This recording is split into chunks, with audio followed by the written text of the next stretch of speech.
introduce you. Um, Andris Lagsdin, our esteemed guest, and it's a huge honor, man, to have you on this. A lot of people may have heard of Baking Steel. You're becoming a really widely known name. If not now, then the next 5 years, my prediction, you heard it here first, is that a lot more people will know what Baking Steel is and who's behind it. But you've had an incredible start to a really, we'll get into the journey, but you're just beginning really the official entrepreneurial path. But I feel as though you've been created for this role. You're living your calling, and I can't wait for you to explain more of what that means. But for now, for those of you who don't know Andris or Baking Steel, and I don't want to do this injustice, right? So interrupt me if I am. No, you'll nail it. Think pizza stone made of steel. Think brick oven fired crust in your home oven. Yes. That's what you've created. Nice Neapolitan style pizza in your own home that's going to impress anybody that comes around. And you launched an awesome Kickstarter campaign to begin the career as an entrepreneur. You've had celebrity collabs with like Chef Kenji Lopez. Anybody who's in the cooking world will really appreciate that name. You've been featured in Sur La Table. You worked with Sur La Table, featured in Food and Wine magazine, Wall Street Journal, Bon Appetit, Cooks Illustrated. I'm going to keep going on and fluffing you up, but it's a heck of a start, and you're only a few years into the official Baking Steel journey. Am I right? Correct. Yeah. It's been a blast on so many levels. So many levels. It's been incredible. I love it. I want to get into as many levels as we can. Yeah. I know we have it slated for 30 minutes. I can't contain 30. I will try to. So exactly. I want to start. Gosh, I could start in a lot of places with you, Andris. But given that it's January, it's goal setting season, I want our discussion, if you're up to it, to be centered around and revolved around how people can go about really crafting the life of their dreams, kind of like you've done. Yeah, that's a great question. And I can take you back to the time when it started for me. And it started when my kids were born. I mean, I'll give you like a short story, the short nickel story. I went from the food business in my 20s to working in a family business. Yes. So food business, I'm going to interrupt you. I already did. Yeah. 30 seconds in, I'm already interrupting you. I love it. It's great. So you trained chef in school, right? Went to college, culinary school. Yeah, correct. Trained under, because I don't want people to miss your journey. I think it's okay, that's a good question then. So you started and you worked apprenticed under Todd English, who's I did world-known chef. Yeah, he's amazing. And it's funny, I got a job with Todd after I had sent him 50 resumes. And I thought I was a young guy in my 20s. I was a hot shot. I thought, why isn't this guy calling me back? Right. And so I went out to California for a couple of years. I came back, probably started sending resumes again. And this one summer in particular, I was teaching tennis down at this like really cool club down on Cape Cod. And this older woman came up to me and said, hey, and she knew I was in the food biz. She's like, you should meet my son-in-law who has a restaurant in Boston. And I'm like, it's too cool for school. I'm like, whatever, lady, like I'm like agreeing to, I'm like, sure, and anyway, towards the end of the summer, she kind of gets, we have a conversation again, and she says, hey, do you want to meet my son-in-law? I'm like, I'd love to. What's his name? She's like, Todd English. I'm like, you're kidding me. You're kidding me, right? So, honest to goodness. So the next week, I'm literally at his one of his flagship restaurants, slinging pizzas with him. At Figs. At Figs, originally at Figs. And I learned, the short story, I was there for 2 years, ultimately ended up on his management team, but I got to learn so much from Todd and his passion and his creativity and his restaurant group. It was an incredible journey. So far, your journey makes sense to me, right? You went to school, classically trained chef. That was your passion, clearly. People don't go to culinary school if they don't love food. you train under a celebrity chef, a guy you sent resumes to 50 times, finally get your break. You're working with him. Yeah, right. But now you leave. So you leave the restaurant business. I do, yes. And you join the family business, which is a steel manufacturing company selling to Volvos and John Deere's of the world. Correct. Yeah, and it's funny. My dad's an entrepreneur. Your dad. I worked there from the time I was 10 until the time I was 20. In the summers with my buddies or whatever, doing anything from cleaning up to welding to, just hard labor stuff. And when I left for the last time, probably when I was like 18 or 19, I was like, cool, that's it. I got my education through my dad, School of Hard Knocks. I learned how to work really hard. And believe me, when I say hard work, that is hard work, working, with your hands and manufacturing with steel. And it's a great company. I just didn't think I outgrew it. I just thought, that's not for me. I'm not going to ever work there. I'm going to do my restaurant thing.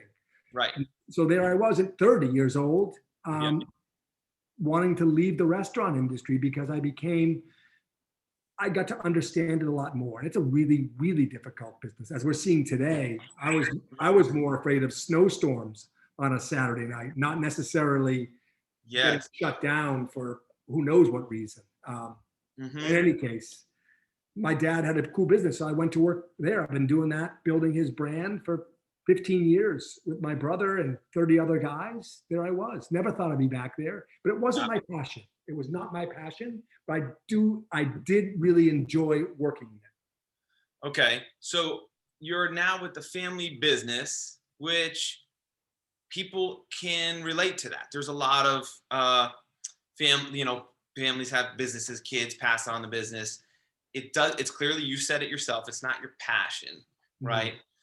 How does baking steel become born? Because I think people, if they're listening and kind of like putting pieces of the puzzle together, they're like, okay, this is a pizza guy, classically trained chef, trained under Todd English, food's a passion, and his family runs a steel manufacturer. Like, totally makes sense. I'm starting to understand where baking steel came from, but I think we're still missing that middle piece of like, well, how did you decide to take a Caterpillar part and put it in your oven and make pizza on it? That's a good question. And there was another chapter inside of there, midway through in the mid 2000s. I created an online store for my dad's business. So he's an original equipment manufacturer. He sells directly to Caterpillar, directly to, we can't control the sales. Something inside of me was like, I need to do more because if the economy goes down, as did our business. So I thought, geez, maybe there's something else I can do. So I started an online version of his store. And to be honest, like I'd set it up and I'd be home on a Sunday morning and I get like a little ding on my email that I got an order for, his flip pad component for a backhoe pad. It was like a $300 order. But I'm like, holy shit, can I say that on here? I don't know. I didn't do anything. I've already did the work, and I'm getting these orders. And I wouldn't, again, it was a really niche market, but I was like enamored by this. I could not believe that I was able to produce some revenue, a tiny piece of my dad's business. But 2 or 3 years later, we had almost $1 million online business with him. I was blown away. Awesome. And I really enjoyed that. I really enjoyed trying to grow that business with him. But the part of me was saying, what else can this internet do? Like, what else could we be selling? I knew what numbers of how many backhoes are made in the US every year. I always wondered what would happen if you ever came up with a product for a home. Like, what would that look like economically and scale wise? And awesome. that was it. It was in 2012, I read an article on food science from Modernist Cuisine in the Wall Street Journal about how to make pizza legendary at home. Okay. And as you know, I have all of Todd's recipes from Figs. And if you've been to Figs, it's awesome. Roman style, delicious pizzas. Yes. I could recreate them at home and they were decent, but they weren't like hey, let's have a big party and have people over. They were just okay. I didn't want to show them off too much. I see. I still tried to, I bet, right? I probably met my wife trying to court her, right? But in any case, I when I read that article, it was like a jaw-dropping moment for me. I ran out to my plant and I grabbed a piece of steel and I brought it home and made pizza that weekend. Wait, And, you didn't just the article make legendary pizzas. What did it say? Just cook it on a piece of steel. Well, in the Wall Street Journal, it said to literally Google your local steel shop and cut out some steel for your shelf. And so perfect. Yeah, perfect. I mean, I got that, right? Yeah. I also designed it in like 3 or 4 minutes in my brain because I knew I had the sequence of equipment. I have $1 million worth of equipment that could produce something for an end user, literally in like minutes. And so I did it and I brought it home and piece of scrap steel, by the way. This wasn't anything pretty, but I made pizza. And for anybody listening who makes pizza at home, we struggle with a crispy crust. And literally the first pizza I made was 7 or 8 minutes. I didn't really time it. But what I did notice is that I had an incredibly textured, firm crust. Mm-hmm. In a home environment, it was literally a mind-blowing moment for me. I had my food background. And so, man, I went back to my plant that next day and told my brother and my father, I think I told him to sit down. I've got some news for him. I said, I've got this new idea for a product. Yep. They asked what it was. And don't forget now, we supply Caterpillar, John Deere, heavy duty industrial guys. I'm saying I've got this home kitchen product. Right. They basically told me to go back to my office. Yeah, right. Right. And, figure something else out. And this is around 2012. Is that right? Yeah, correct. Yeah. Okay. And you started creating that a little bit. I did. Like what a lot of people might be listening to say, like it's their side hustle, so to speak. Yeah, that's right? a good point.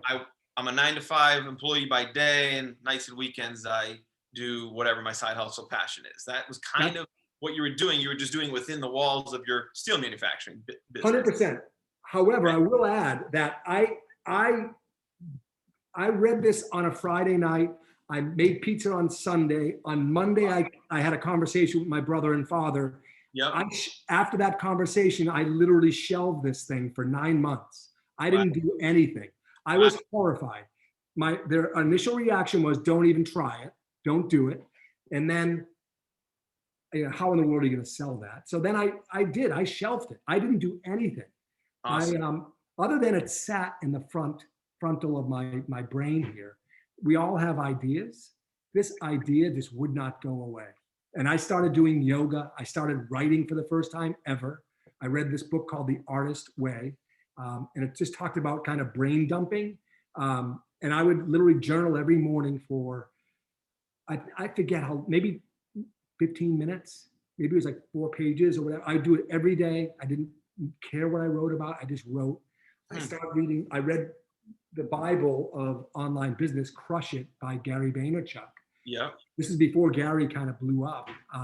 Yeah. I read that book and he talked about Smurfs and selling Smurfs. Yeah. Like, he can sell Smurfs. I know a lot about pizza. I'm sure I can convince a few people for my side hustle to sell a few of these things. And that was it. I wanted to sell 50 of these units a month and have a side hustle and be really proud of myself for getting out of my box, out of my comfort zone and selling 50 units a month. And I was happy. And that was it. Okay, man, I'm going to unpack a little bit of what you said. Holy moly, you just started with down a lot of really parts. I think, man, first of all, when you start to grow and see a vision and think bigger, I don't know about you, but I found it sounds like for you for sure that people will pull you back and kind of hold you down and tell you can't do it. And oftentimes in my life, it was for baseball, trying to chase the dream of playing pro ball. As a high schooler, there were so many people that would just say like, look, that's a cute dream, but let's think of something more realistic too. That's right. And they might be projecting their own insecurity on me saying like, in their head, they couldn't do it. So why could I? Right. True.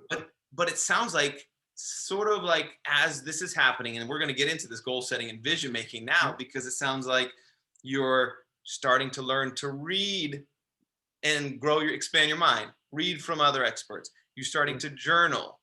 You're meditating and visualizing success. And then you setting goals of saying, I want to sell 50 a month. That's right. So now you're in 2013, maybe. Yep. Say, working with. This was at the end of 2012. Okay. We launched Kickstarter in September of 2011. Okay. Makes sense. And we rolled it. Or end 12. I'm sorry, September of 2012. Right. You're right. You started to see a future in this. As soon as I launched it, yeah. Okay. And I want to go here. We talked about this before. There's a pivotal moment, I know, in your personal life, which is your professional life. And it definitely made you who you are and continues to focus your vision.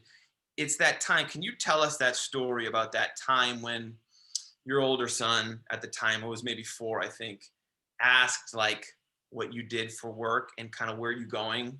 Yeah, totally. Will you highlight that story? I think it's an important. Yeah, it was huge for me. It was, you got to remember back in 2009, 8 for us, 2008 or 9, the economy took a beating. Remember from the financial world and the housing market, it took a pounding. And I remember driving home from work, and I had a Palm Pilot, and I would be looking over, I'd be getting all these emails from Caterpillar canceling orders. And I shouldn't have been looking when I was driving, but I was literally listening to Tony Robbins tapes on the way home just to keep my mind like stronger. And it was around that time that my son would ask me, "Hey Dad," and he was like 2 or 3 at the time, like, "What do you do? Where do you go during the day?" And I'm taking a beating from my customers. I'm not super pumped about myself, my life, and like what's going on. And I don't want to sell that to him. So I'm trying to sell, hey, I'm on a mission, Cooper. I'm on a mission every day to provide for the family. And, but I didn't love what I did. And it really, really sunk home. And I'm kind of feeling it right now, talking about that moment. It was nuts. And I wasn't happy with myself. And I liked my family business. We all got along. It was fine, but it wasn't really purpose driven for me. And it was really at that time when I really started digging into Tony Robbins and doing more yoga, whatever it might be. Mm-hmm. I probably started journaling then. And I didn't have a plan. I just wanted to do something different. And I had to really look inside, and I didn't know what it was. I knew I had food background. God, I always wanted to own a restaurant, but like that's such a tough business. I knew it wouldn't be that, but anyway, that's what I journaled about. And I just kind of fast forward to that day I read that article in the Wall Street Journal about pizza and steel. And man, it is so deep and profound how that article hit me. I remember it like it was yesterday. So cool. I think it's so cool that when you become self-aware, like your son asking you made you hyper aware that this isn't what I'm made to be. Yeah. And then it took years really to figure out kind of your passion and your calling. But I know that through the exercises of journaling and visualizing, that entire time, you were very aware of what might be for you, so that when that article hit you, it hit you because you were ready for it. I was ready for it, man. I was so ready for it. And I think that's really important for people who are setting goals and visualizing. They need to maintain that understanding of like self-awareness and focus on where they're trying to go, so that when an opportunity presents itself that they've been hoping for, manifesting, whatever you want to call it, they take it. They recognize it for what it is and jump into it versus let that boat pass you by and wait for the next one. Yeah, because you get a lot of ideas. We all do, but the execution's hard, and the belief in yourself, and just really being consistent to yourself. I remember those 9 months in between, I wasn't doing anything. I was scared out of my mind of putting this product out in the world. By the way, it looks pretty easy, common now, but I mean, it's a 15-pound piece of steel I'm trying to sell into homes. It's heavy as shit. I mean, it's right. So it took some courage. I mean, I remember the day before my Kickstarter, I had a professor of marketing from BU in my office. I don't even know how she got there, but there she was telling me I needed to pay her $30,000 to do some R&D for me. I didn't physically throw her out the window, but I was like, you just killed my dream. That's awesome. Man. All right. So take me there. Like, I know we're pushing up against 3:30. I want to understand now, you have to remove yourself from the family business, because right now it's a product that Stoughton Steel sells. And for anybody who wants to buy a at-home pizza tool, they're not going to go to Stoughton, a steel manufacturer, to find it necessarily. They want a pizza company. That makes more sense to them. It's more relatable. But you had to leave the family business to make that happen. I'm not even having to be in your family business. I recognize separating from anything family is a difficult decision. I'm sure of that. But you made the decision, and you had clearly a vision and a goal. Like, take me through how your goals guided you then versus 3 years later. Yeah, here we are today. They guide you today. Walk me through the difference in how you see the world, how you use goals as your guiding lights. What do you do?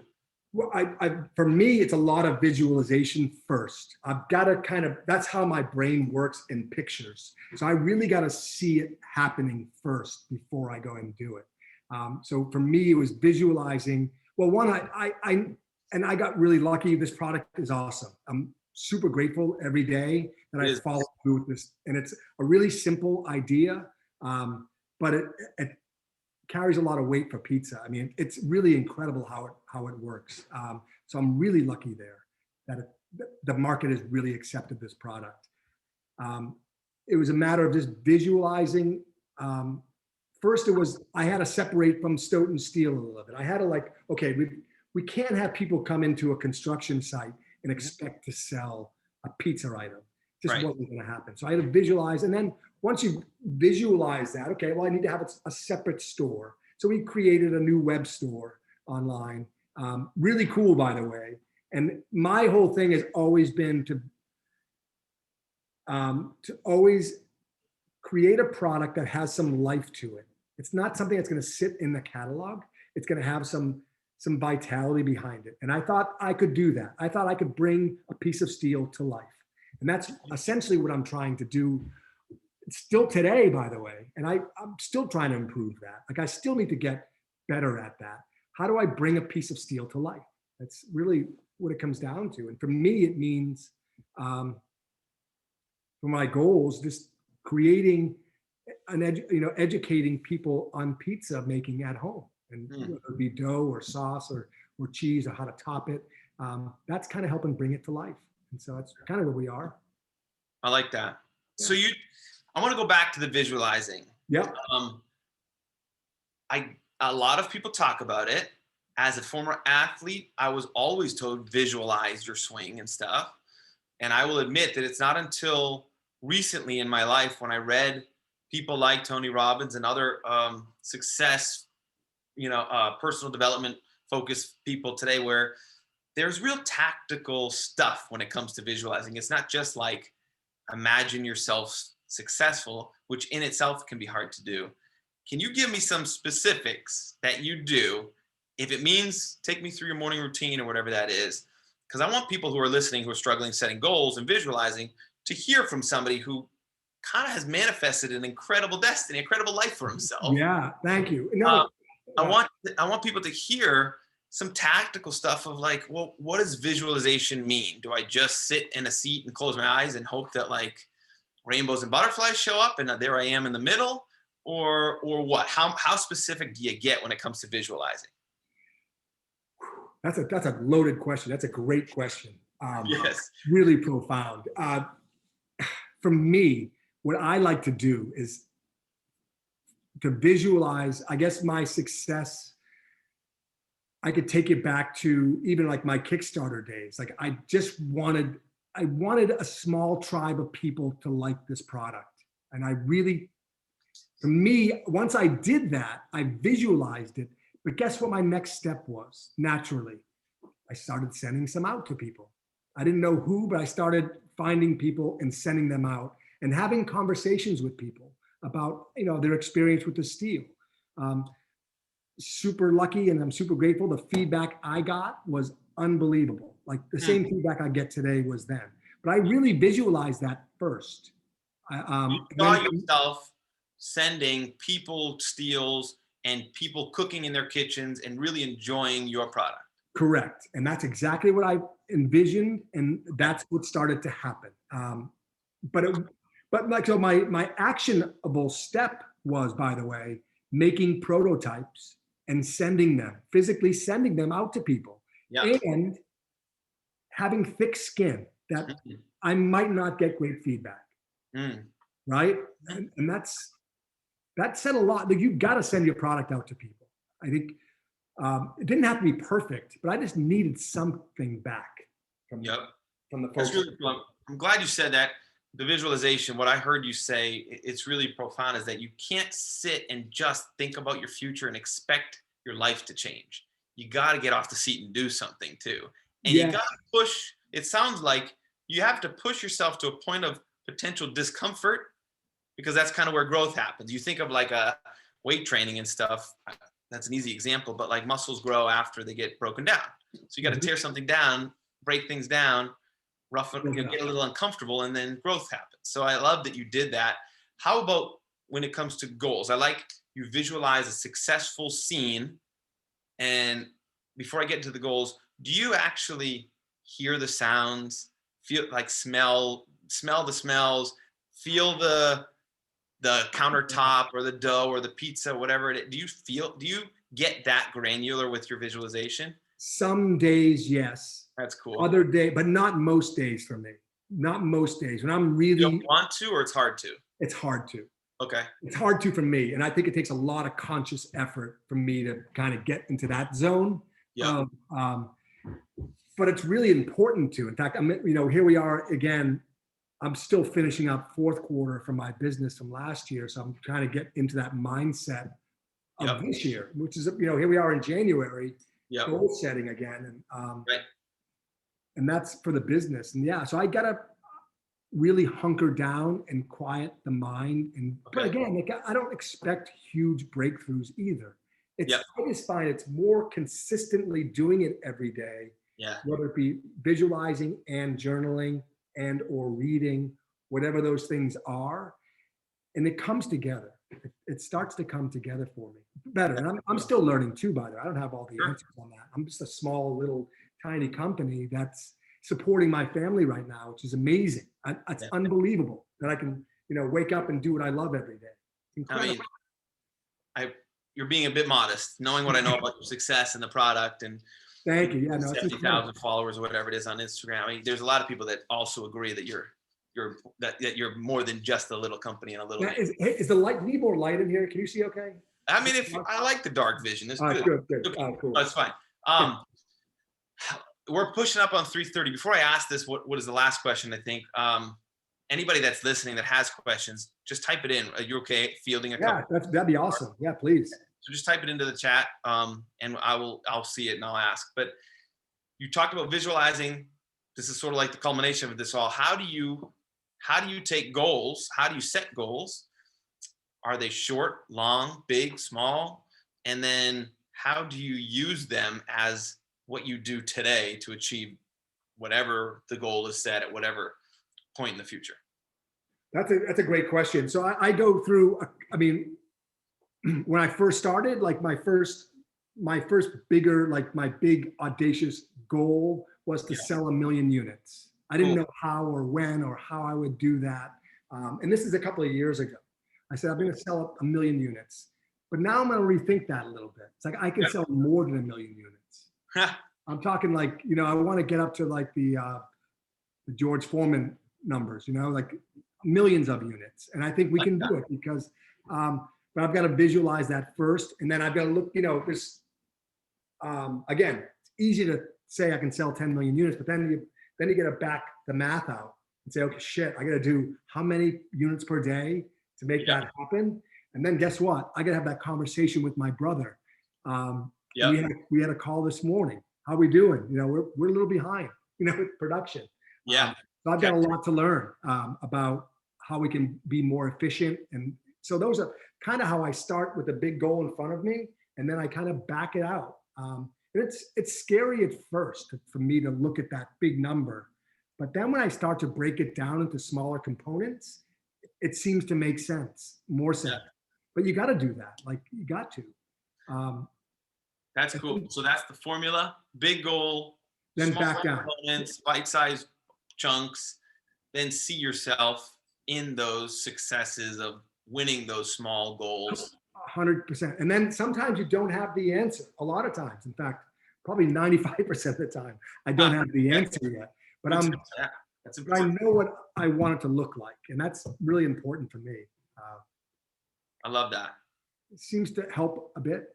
I mean, we're getting somewhere for sure, but I've got a lot to learn still, and it's really fun trying. And it's fun because I'm doing it for my family. And now I can, by the way, have that same conversation with my son. And he gets to see, in fact, that's probably all he's ever going to know is Dad. He's 14 now, so it's been a few years, but I don't just make pizza. He understands economics a little bit and all the fun things that kind of come with it. It's hard work, by the way.